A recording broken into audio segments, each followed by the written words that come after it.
नमस्कार, आप देख रहे हैं के न्यूज नेशनल और मैं हूं आपके साथ में शोभित पाठक। तो रुक करते हैं महत्वपूर्ण सुर्खियों पर। राजस्थान में गुर्जर आरक्षण आंदोलन के प्रणेता रहे किरोड़ी सिंह बैंसला का निधन, कई दिनों से चल रहे थे बीमार। युद्ध के 36वें दिन भी यूक्रेन पर रूस की भीषण बमबारी जारी, जेलेंस्की ने कहा कि डोनबास पर बड़े हमले की तैयारी कर रहा है रूस। केजरीवाल के घर के बाहर तोड़फोड़ मामले में 8 लोग गिरफ्तार, सभी बीजेपी युवा मोर्चा के सदस्य। शिवसेना ने की यूपीए में बदलाव की वकालत, सामना में कहा मालिकाना हक कांग्रेस के पास, बिना बड़े बदलाव विपक्षी एकजुट नहीं संभव। पेट्रोल डीजल 10वें दिन भी बढ़ा, ₹6.40 प्रति लीटर हुआ महंगा। राजस्थान में गुर्जर आरक्षण आंदोलन के प्रणेता रहे कर्नल किरोड़ी सिंह बैंसला का गुरुवार को जयपुर के अस्पताल में निधन हो गया। गुर्जर आरक्षण को लेकर देश दुनिया में चर्चा में रहे बैंसला कई दिनों से बीमार चल रहे थे। उन्होंने राजस्थान में गुर्जर समुदाय के लिए सरकारी नौकरियों में आरक्षण की मांग भी की थी। किरोड़ी सिंह बैंसला भारतीय सेना में कर्नल पद से रिटायर हुए थे और 2007 में राजस्थान में आंदोलन की अगुवाई उन्होंने की थी। केंद्रीय मंत्री कैलाश चौधरी ने गुर्जर नेता के निधन पर शोक जताते हुए ट्वीट किया कि कर्नल किरोड़ी सिंह बैंसला के निधन का समाचार दुखद है। समाज सुधार एवं समाज को संगठित करने में आपका योगदान जो है वो हमेशा याद किया जाएगा। विधायक जोगेंद्र सिंह अवाना ने मीडिया से बातचीत में कहा कि बैंसला का निधन गुर्जर समाज और उनके खुद के व्यक्तिगत जीवन के लिए एक क्षति है। रूस यूक्रेन के बीच जारी जंग का आज 36वां दिन है। रूस लगातार यूक्रेन के शहरों पर हमले कर उसे तबाह करने में लगा हुआ है। कीव, खारकीव, लवीव, मारियोपोल और ओडेशा समेत कई और दूसरे शहरों में भी तबाही का आलम है। तो वहीं दुनिया भर के देश रूस की निंदा कर रहे हैं। वहीं अब यूक्रेन के राष्ट्रपति जेलेंस्की का दावा है कि रूस डोनाबास में बड़ा हमला करने की फिराक में है। जेलेंस्की ने कहा कि रूस अब अपना ध्यान राजधानी कीव से हटाकर यूक्रेन के पूर्वी हिस्से में डोनबास पर केंद्रित कर रहा है। जेलेंस्की की माने तो रूस जल्द ही डोनबास पर बड़ा हमला कर सकता है। वहीं बुधवार अमेरिकी राष्ट्रपति जो बाइडेन ने यूक्रेन के राष्ट्रपति जेलेंस्की से भी बातचीत कर मदद देने की बात कही है। व्हाइट हाउस कार्यालय के मुताबिक बाइडेन ने रूस यूक्रेन संकट की स्थिति पर यूक्रेन के लिए संयुक्त राज्य अमेरिका के निरंतर समर्थन पर चर्चा करने के लिए बात की है। एपी की रिपोर्ट के मुताबिक बाइडेन ने यूक्रेन की मदद के लिए $500 मिलियन तक अधिक घोषणा की बात कही है। आपको बता दें कि मॉस्को के पूर्व वार्ताकार ने तुर्की में दोनों पक्षों के बीच हुई बातचीत को सार्थक बताया था। रूस के उप रक्षा मंत्री अलेक्जेंडर फोमिन ने मंगलवार को कहा था कि युद्ध समाप्त किए जाने के मकसद से जारी वार्ता में विश्वास बढ़ाने के लिए रूस ने कीव और चेर्नोगिव के पास अभियान को उल्लेखनीय रूप से कम करने का फैसला लिया है। दिल्ली के मुख्यमंत्री अरविंद केजरीवाल के घर के बाहर हुए कल प्रदर्शन के मामले में दिल्ली पुलिस ने 8 लोगों को गिरफ्तार किया है। दिल्ली पुलिस के मुताबिक यह सभी 8 लोग वो हैं जो केजरीवाल के घर के ठीक बाहर पहुंचे थे, जिन्होंने घर के बाहर पहुंचकर तोड़फोड़ की थी और मुख्यमंत्री के गेट पर पेंट फेंका था। गिरफ्तारी सभी लोग जो है बीजेपी युवा मोर्चा के सदस्य हैं। दिल्ली पुलिस ने इनकी पकड़ के लिए कुल 6 टीमें बनाई थी और इन सभी की पहचान सीसीटीवी फुटेज के आधार पर की गई है। फिलहाल इसमें कुछ और लोगों का पकड़ा जाना अभी बाकी है, लेकिन पुलिस का कहना है कि सभी भारतीय जनता पार्टी युवा मोर्चा के सदस्य हैं। द कश्मीर फाइल फिल्म पर विधानसभा में मुख्यमंत्री केजरीवाल की हालिया टिप्पणी के खिलाफ बीजेपी युवा मोर्चा ने मंगलवार को विरोध प्रदर्शन किया था।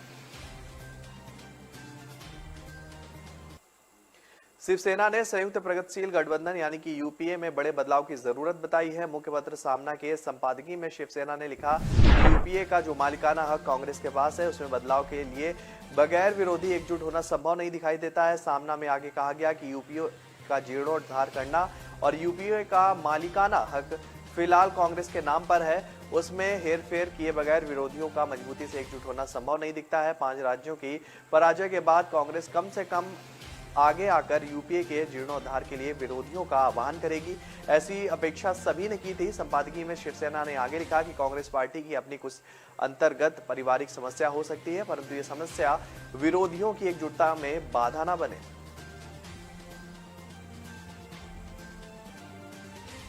आम लोगों पर महंगाई की फिर मार पड़ी है। पेट्रोल और डीजल की कीमतों में एक बार फिर इजाफा हुआ है। दिल्ली में पेट्रोल और डीजल की कीमतों में 80 पैसे प्रति लीटर की बढ़ोतरी दर्ज की गई है। आपको बता दें कि तेल कंपनी के ताजा रेट्स के मुताबिक दिल्ली में पेट्रोल की नई कीमत 101 रुपए 81 पैसे प्रति लीटर और डीजल की कीमत 93 रुपए 7 पैसे प्रति लीटर हो गई। वहीं मुंबई में पेट्रोल और डीजल की कीमतों में प्रति लीटर 84 पैसे का इजाफा देखा गया है। मुंबई में पेट्रोल की कीमत प्रति लीटर 116 रुपए 72 पैसे जबकि डीजल की कीमत 100 रुपए 94 पैसे प्रति लीटर है। मुंबई में पिछले 10 दिनों में नवी बार पेट्रोल और डीजल के दाम बढ़े हैं और इसके साथ ही देश के दूसरे बड़े शहरों की बात करें तो चेन्नई में आज 1 लीटर पेट्रोल पर 76 पैसे की बढ़ोतरी दर्ज की गई है। कीमत में बढ़ोतरी के बाद यहां पेट्रोल 107 रुपए 75 पैसे प्रति लीटर पर बिक रहा है। वहीं डीजल की कीमत बढ़कर 97.52 रुपए प्रति लीटर हो गई है। कोलकाता शहर की बात करें तो यहां पेट्रोल के दाम में 83 पैसे का इजाफा हुआ जबकि डीजल के दाम में 80 पैसे की बढ़ोतरी दर्ज की गई है, जिसके बाद पेट्रोल के दाम बढ़कर 111 रुपए 35 पैसे प्रति लीटर हो गए हैं।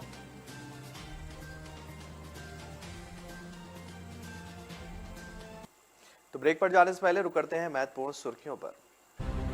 राजस्थान में गुर्जर आरक्षण आंदोलन के प्रणेता रहे किरोड़ी सिंह बैंसला का निधन, कई दिनों से चल रहे थे बीमार।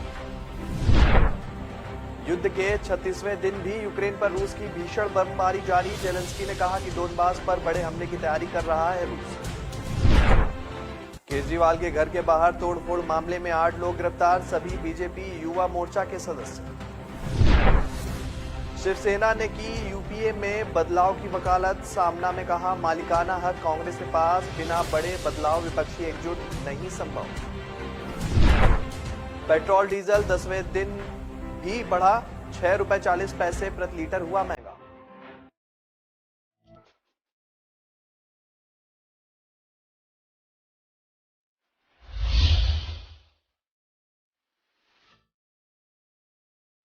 न ऐश का न द्वेष का, यह दंगल है देश का। सुलगती समस्याओं के झुलसते सवालों का होगा दंगल देश का। प्रशासन के प्रश्नों को लेकर होगा दंगल देश का। शिक्षा, स्वास्थ्य, समाज, कानून और व्यवस्था के आज क्या है हालात। सोमवार से शुक्रवार रोज रात 8 बजे जलपा क्षत्रिय के साथ दंगल देश का।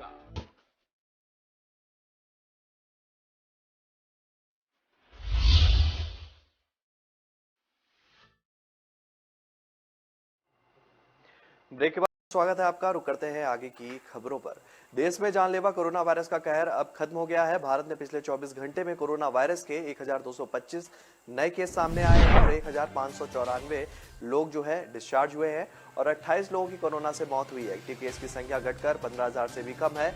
वहीं 184 करोड़ से ज्यादा कोरोना वैक्सीन की डोज जो है वो लोगों को दी जा चुकी है। कोरोना महामारी की शुरुआत से लेकर अब तक कुल 4,30,24,000 लोग संक्रमित हुए हैं। केंद्रीय स्वास्थ्य मंत्रालय की ओर से जारी किए गए आंकड़ों के मुताबिक देश में अब एक्टिव मामलों की संख्या घटकर 14,307 हो गई है। वहीं इस महामारी से जान गंवाने वालों की संख्या बढ़कर 5,21,129 हो गई है। आंकड़ों के मुताबिक अभी तक 4,24,79,000 लोग जो है संक्रमण मुक्त हो चुके हैं। राष्ट्रव्यापी टीकाकरण मुहिम के तहत अभी तक कोरोना वायरस रोधी टीकों की करीब 184 करोड़ से ज्यादा खुराक लोगों को दी जा चुकी है।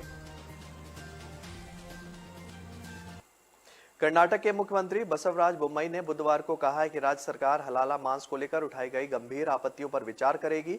कुछ दक्षिणपंथी समूह ने इस तरह के मांस के बहिष्कार की अपील की थी। मुख्यमंत्री ने कहा कि जहां तक उनकी सरकार का सवाल है उसमें केवल विकास को पंख दिए गए हैं और कोई दक्षिण पंथ या वाम पंथ नहीं है।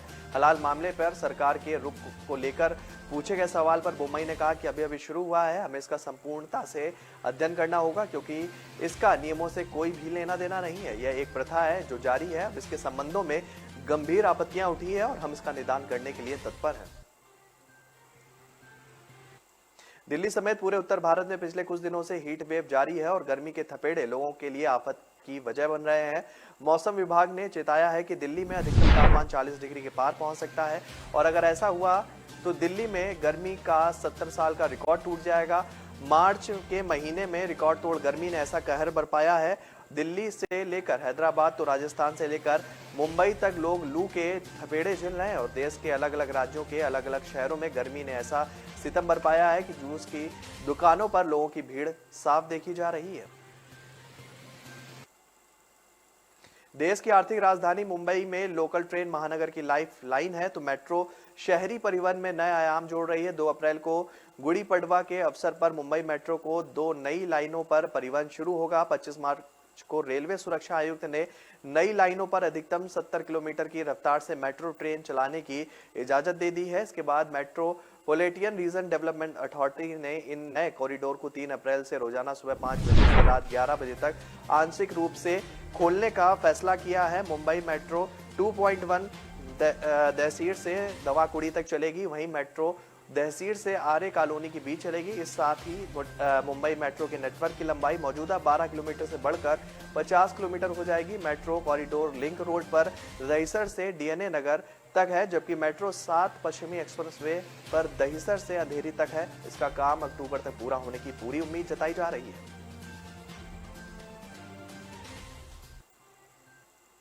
एक बस एक परमिट नीति को पूरी गंभीरता से लागू करने का ऐलान करते हुए बुधवार को पंजाब के परिवहन मंत्री लालजीत सिंह भुल्लर ने कहा है कि बस माफियाओं की कमर तोड़ने के लिए सभी बस परमिट जल्द ही ऑनलाइन किए जाएंगे। पंजाब भवन में राज्य के सभी बस डिपोओं के जनरल मैनेजरों के साथ बैठक में के दौरान भुल्लर ने कहा कि परिवहन विभाग के काम में और अधिक पारदर्शिता लाने की जरूरत के मद्देनजर यह निर्णय लिया जा रहा है। मंत्री ने प्रमुख सचिव के शिवा प्रसाद को निर्देश दिया है कि वह जल्द से जल्द परमिट ऑनलाइन करने की प्रक्रिया को पूरा करें। बस अड्डों के बाहर अवैध निजी बसों पर शिकंजा कसने की हिदायत देते हुए परिवहन मंत्री ने सभी डिपोओं के जनरल मैनेजरों से कहा है कि विभाग द्वारा पहले ही उन्हें बस अड्डों के 500 मीटर क्षेत्र में अवैध बसों को रोकने के अधिकार दिए गए थे। इसलिए जनरल मैनेजर अपनी शक्तियों का इस्तेमाल करते हुए बस अड्डों के बाहर से सवारियां चढ़ाने वाली निजी व ट्रैवल बसों को पकड़ने की कार्रवाई करें।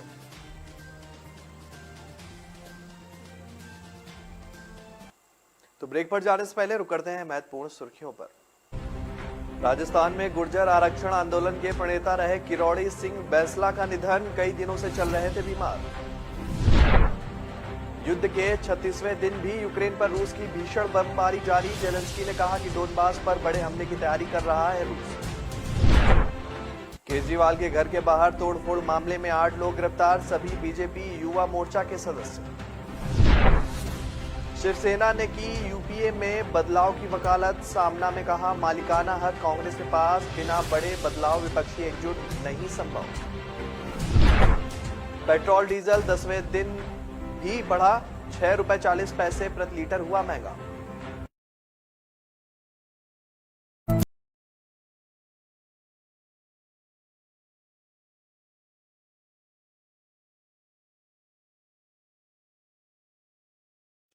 न ऐश का न द्वेष का, यह दंगल है देश का। सुलगती समस्याओं के जुलसते सवालों का होगा दंगल देश का। प्रशासन के प्रश्नों को लेकर होगा दंगल देश का। शिक्षा, स्वास्थ्य, समाज, कानून और व्यवस्था के आज क्या है हालात। सोमवार से शुक्रवार रोज रात 8 बजे जलपा क्षत्रिय के साथ दंगल देश का।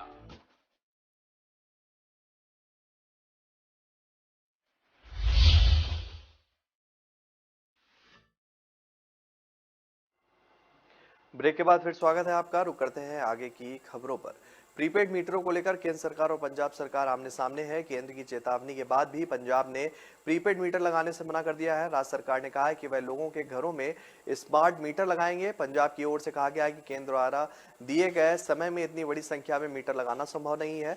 पंजाब में हर साल लगभग 1200 करोड़ रुपए की बिजली चोरी होती है। राज्यों में बिजली चोरी के बढ़ते मामलों को देखते हुए केंद्र की ओर से प्रीपेड मीटर लगाने के लिए निर्देश दिए जा रहे हैं। पंजाब को भी केंद्र की ओर से 85,000 मीटर उपलब्ध कराए गए हैं।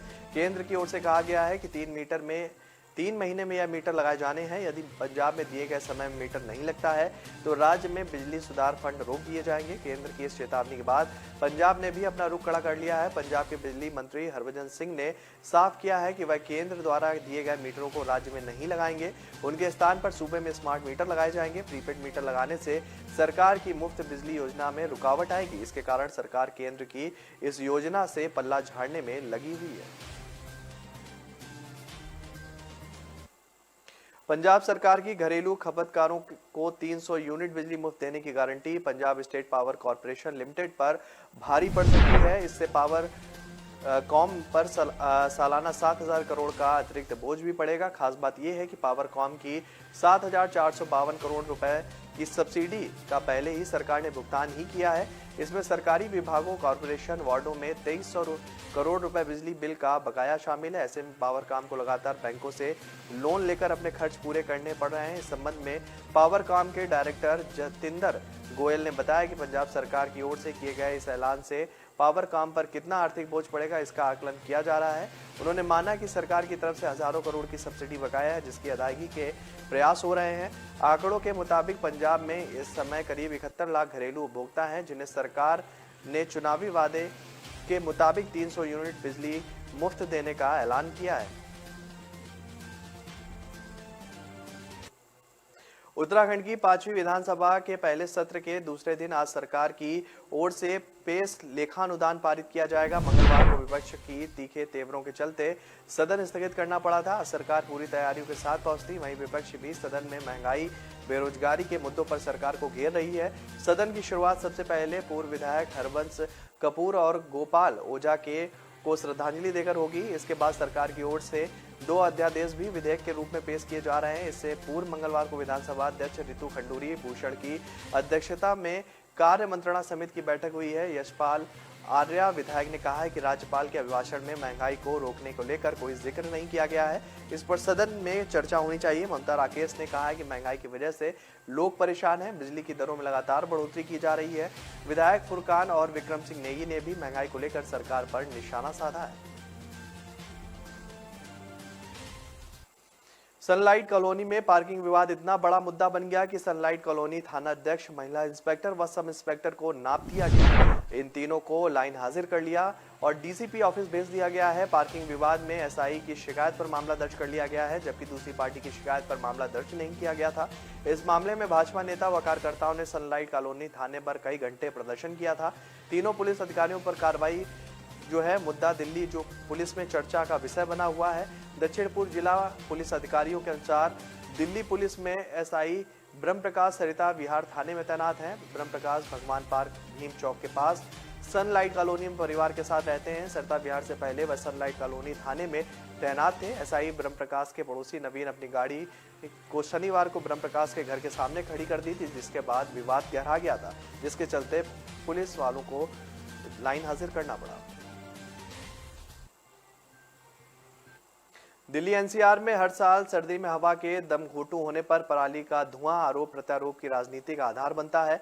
इसके विपरीत बीते वर्ष की सर्दी में दमघोंटू हवा के लिए स्थानीय स्तर का प्रदूषण 80% जिम्मेदार पाया गया है। इस संबंध में centre for science and environment ने विश्लेषण भी किया है। शोधकर्ताओं ने चेतावनी दी है कि अगर इस पर तुरंत कार्रवाई नहीं की गई तो आने वाले वर्षों में यह प्रवृत्ति और खराब हो सकती है।